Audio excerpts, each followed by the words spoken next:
Daily. Taste the Daily.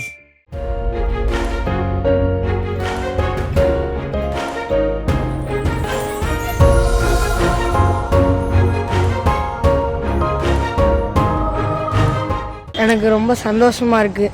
Ratan தாத்தா tax help பண்ணுற மாதிரி ராம்நாட் ஐஸ்வர்யா பேக்கரி முன்னாடி ஒரு இது க்ரியேட் பண்ணியிருக்காங்க. அவர் நிறைய டாக்ஸ்க்கு லைட் கலர் கொடுத்துருக்காரு.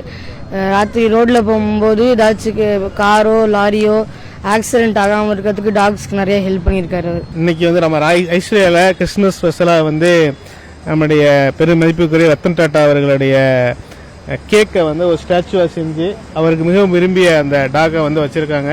இப்போ இந்தியாவுடைய பெருமைக்கும் இந்தியாவுடைய வளர்ச்சிக்கும் ஒரு இண்டஸ்ட்ரியல் துறையில் மிகப்பெரிய சாதனை புரிந்தவர், நிறைய மாற்றங்களை கொண்டு வந்தவர், நிறைய வேலைவாய்ப்புகளை உருவாக்கியவர்.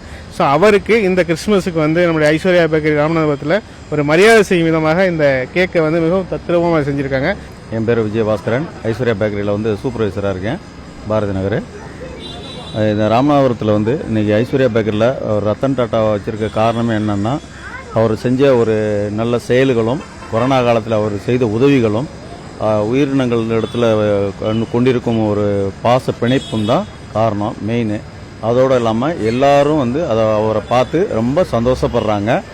வருடம் ஒவ்வொரு சிலை வச்சுருக்கிறோம். Maradona, Bharathiyar, Ilaiyaraaja, world cup, இந்த மாதிரி ஒவ்வொரு சிலையும் வச்சு கேக் மாதிரி வடிவமைச்சு வாடிக்கையாளர்களை சந்தோஷப்படுத்திருக்கோம். இந்த கேக்கு 6 நாட்களாக ஒரு 4-5 கலைஞர்களை கொண்டு, கேக் வடிவமைக்கும் கலைஞர்களை கொண்டு செய்திருக்காங்க.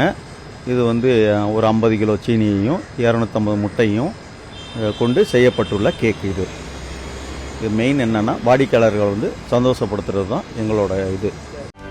செய்திகளை உடனுக்குடனும் துல்லியமாகவும் தெரிந்து கொள்ள சப்ஸ்கிரைப் பண்ணுங்க.